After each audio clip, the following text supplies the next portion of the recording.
Hello students, this is the 8th video lecture of class 10th chemistry chapter chemical reactions and equations। तो इस chapter में हम लोग बात करने वाले हैं या इस वीडियो लेक्चर में हम लोग बात करने वाले हैं एंडोथर्मिक रिएक्शन। ठीक है, तो अगर तुम्हें याद हो प्रीवियस वीडियो लेक्चर्स में हमने देखा था कि एक्सोथर्मिक रिएक्शन क्या होता है। ठीक है, अगर तुम्हें याद हो एक्सोथर्मिक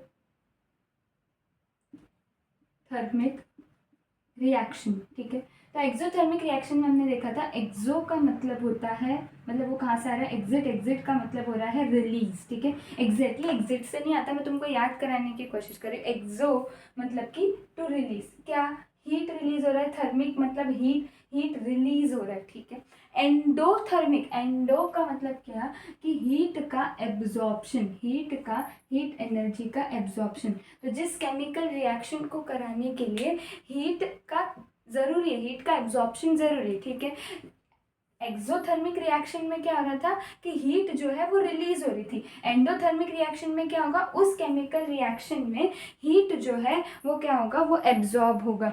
ठीक है, हीट जो है वो एब्जॉर्ब होगा। ठीक है, तो अगर हम यहाँ पे बात करें, इसमें एग्जाम्पल क्या दिया, तो तुम्हारी टेक्स्ट बुक में ब्लू बॉक्स में एक एक्टिविटी दी है। ठीक है, एक एक्टिविटी दी है ब्लू बॉक्स के अंदर, जो ये बोलते हैं कि तुम एक टेस्ट ट्यूब लो और उस टेस्ट ट्यूब के अंदर, एक टेस्ट ट्यूब के अंदर 2 ग्राम्स ऑफ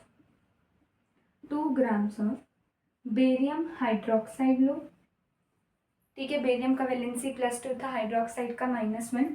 बेरियम हाइड्रोक्साइड 2 ग्राम, और इसमें तुम ऐड करो 1 ग्राम ऑफ अमोनियम क्लोराइड। ठीक है, दोनों का वैलेंसी 1, अमोनियम, ठीक है, अमोनियम जो याद आ रहा है NH4+1, क्लोराइड -1, तो अमोनियम क्लोराइड।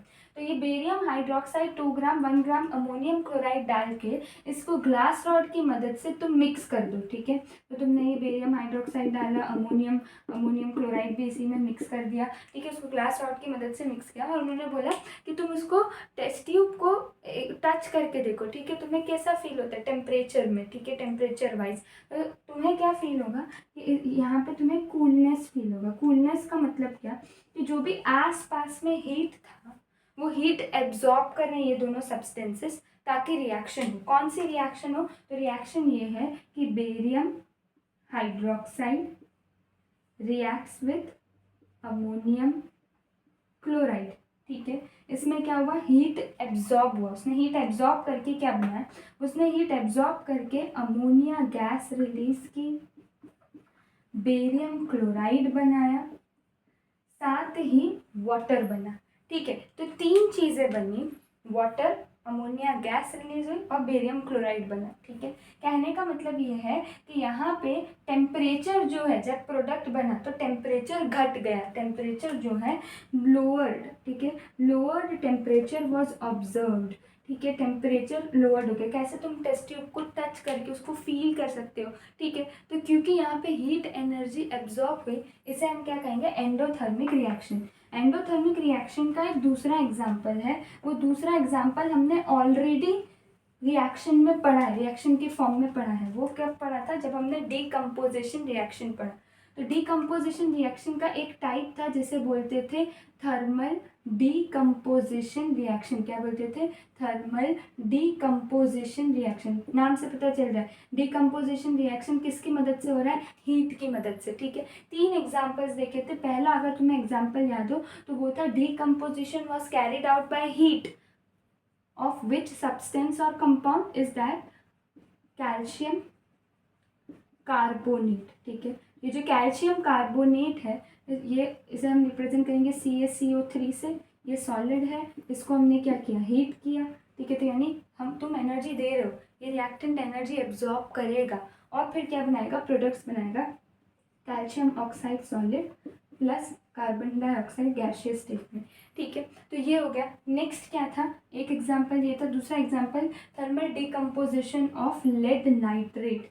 ठीक है, लेड नाइट्रेट का एक एग्जांपल देखा था, तुम्हें याद हो तो ये हो जाएगा PbNO3 होल ट्वाइस सॉलिड। इसको जब हीट करते हो, ये रिएक्टेंट हीट को एब्जॉर्ब करेगा और ब्रेक हो जाएगा, क्या बनाएगा, लेड ऑक्साइड बनाएगा।